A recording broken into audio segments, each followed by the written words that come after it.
All right, so what is good, everybody? Today we have the review for Chapter 80 of Four Nights of the Apocalypse.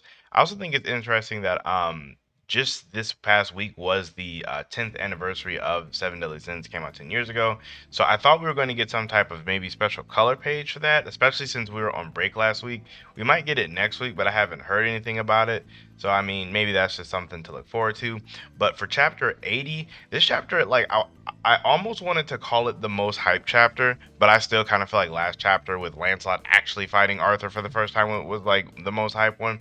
But this chapter just raised like so many questions and really brings, I guess, what people are calling this like Leonis arc more or less to a close, at least the stuff that has to deal with Arthur. So the chapter begins with everybody just being like even more surprised that Lancelot is able to do anything to Arthur or match him in this way or seemingly do better against him than Meliodas was. And this is when Tristan comes in and says it's only natural. He's talking about up until 6 years ago, they were evenly matched. However, Lancelot was spirited away from the kingdom of Benwick 6 years ago, and then 3 years later, he returned safely as if nothing happened. As we know, this is what happened in the one shot when Lancelot, like he just disappeared along with Jericho. And there's been a lot of speculation on what this other world could have been. But one thing that a lot of people, including myself, have believed is that maybe this is where Lancelot got his crazy power from, which is confirmed in this chapter. Lancelot did get a crazy power boost from this magical place that he went to that put him on the level of the seven deadly sins, which is weird. Like, I'm not mad at it. It's just kind of weird because if you look at it, Lancelot already being somewhere in this realm of as strong as the seven deadly sins it is crazy to think about, and it makes it seem like he's already like way too strong. But to be honest with you, since this is a sequel and Arthur is supposed to be like this crazy threat, it makes sense that the story would be going, further past what the old really strong was to branching out into a new level of what is really strong. So, like, I have no doubt that Arthur is going to end up much stronger than, say, like the Demon King or Supreme Deity. I mean, Chaos was, supposed to be this crazy thing. So I have no doubt that our main group, the Four Knights, are going to have to get significantly stronger than that to be able to, stand a chance. One small side thing that I do wonder on when he says strength comparable to the seven deadly sins, I kind of wonder what exactly he means by that, because there's varying strengths even just within those seven. When you look at like on the lower scales, Gother, who's kind of all mind hacks, or Deanne, who's mostly strength, and her, her combat class is kind of like a variable. Whereas like at the upper ends, you have like Ultimate, the one Escanor, and like Meliodas. So it's like, where exactly does he scale even in the seven deadly sins himself? Like, is he just as strong as Meliodas when he's going all out, or is he, kind of more so towards the bottom and would be, say, like unable to beat any of the seven deadly sins in an actual fight? It's kind of interesting to think about where he realistically would be.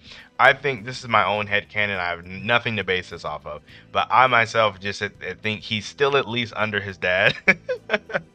I, at the bare minimum, think he's still under his dad. And there's another reason I have why he's under them too. I'll bring that up in this video when it comes up later, though. So after that, Tristan is urging Lancelot to finish off Arthur, and Lancelot's still kind of taking it chill. I wouldn't say he's kind of overconfident, but not like in the Vegeta realms of overconfident. Like, he's definitely a little cocky, but it's not really insufferable here. I don't think he's being stupid per se. I just think he's just being really confident. So I'm assuming this is one of Tristan's swords that he ends up borrowing and uses for his Shining Road attack. This attack it's seemingly undodgeable so far. No one's been able to avoid it.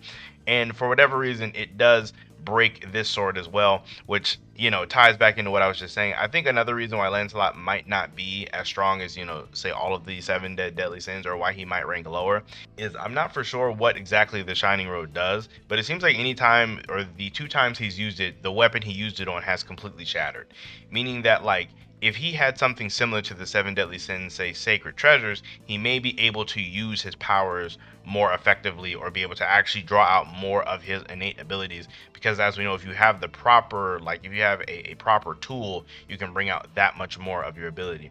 I'm not for sure if his bow and arrow does that, or if it has some type of effect, but he doesn't seem to use it that much. So I feel like there's more to that we just don't know about. So after Lancelot does land that attack, it seems like the chaos actually has a will of its own and you will defend and attack for Arthur, which I guess further leads to Arthur doesn't have complete control over chaos, which is why he may actually not be as strong as I at least thought he was going to be at this point. And it really makes me wonder why exactly he hasn't been able to fully master the powers of chaos in these past 16 years. 16 years is a long time, in my opinion, at least for, off screen in a story.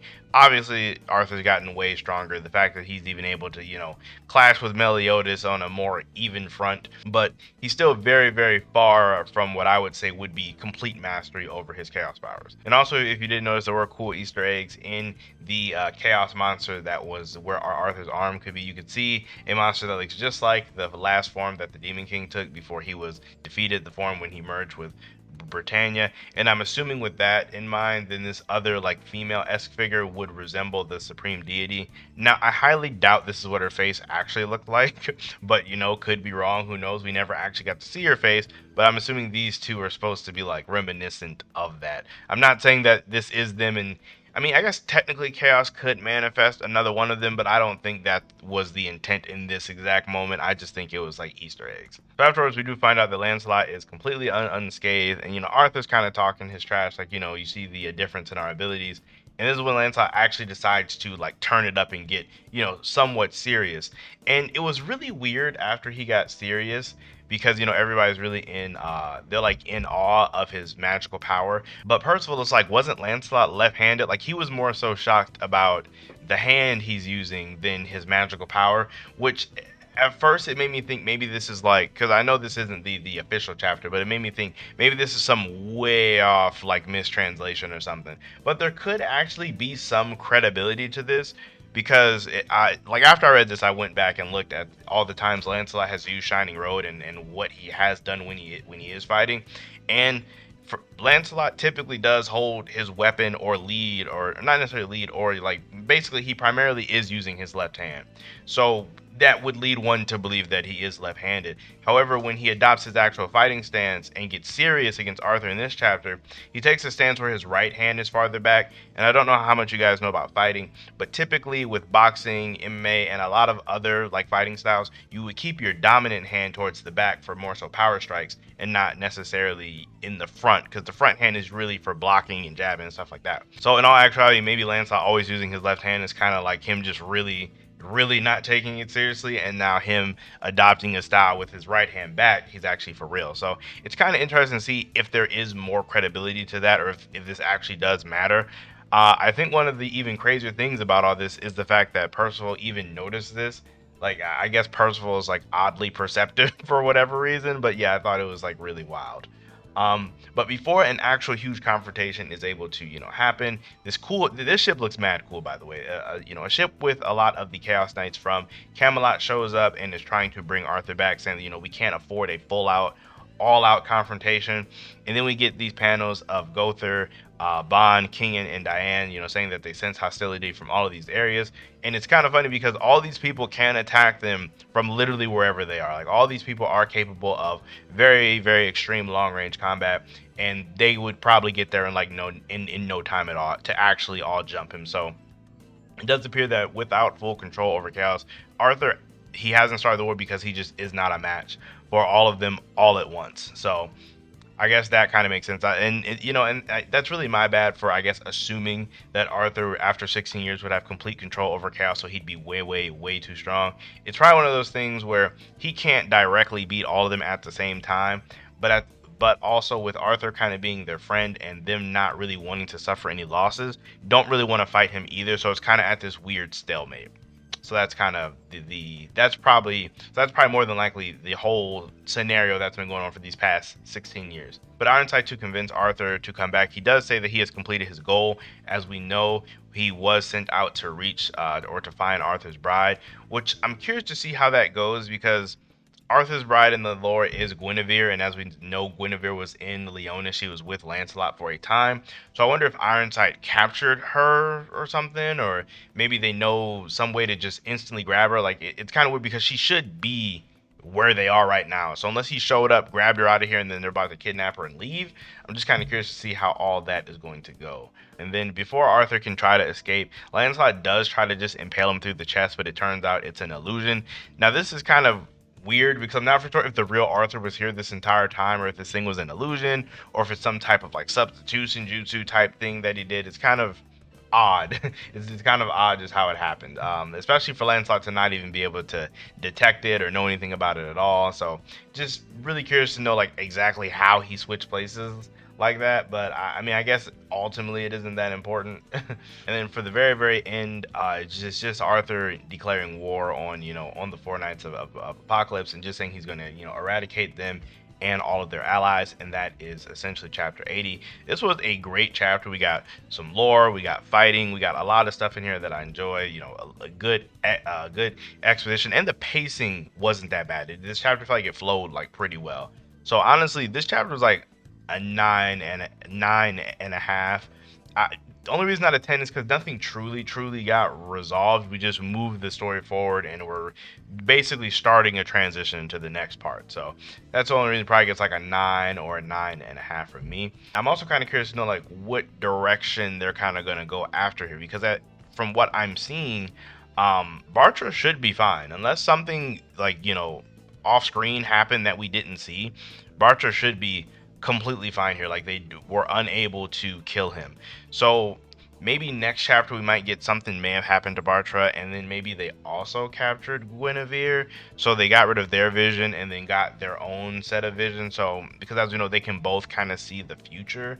So I wonder if that's kind of going to be how everything went down. Just really curious to know like how they're gonna, I guess, transition this for for the next phase, or the next arc. And then for this magical world that Lancelot was in, I've just always been under the impression it was Avalon, and then maybe that has some type of like pseudo purgatory type effect where just being there was rough and it made him stronger. But maybe the time dilution, or maybe the whole time aspect of it, where 1 minute in purgatory was like a year in real time or something. I can't remember what it actually was, but maybe that effect isn't there because Lancelot obviously doesn't look significantly older than everybody else. So maybe it just has some type of similar effect from purgatory, but maybe not the exact same thing. It is great that it kind of cleared up that it wasn't just his genes, I guess, because that was one thing that I thought was weird. That I didn't really think Lancelot should be that strong just off of being Lancelot, or I didn't think Lancelot should be that strong just off of being Bon and Elaine's kid. It just felt kind of weird. So that getting explained was definitely nice. But like I said, I did enjoy this chapter. I'd love to know what you guys think about it down below, how you guys are feeling about how this all wrapped up. Are you guys upset that Arthur got away in the way that he did? Or are you guys just excited to finally move on to the next part? I know this whole Leonis thing kind of spiraled into something I didn't really expect it to be, but definitely just very curious to see what you guys feel about everything. So that being said, you can make sure you guys like the video as well as subscribe to the channel for more content, and I'll see you all in my next video.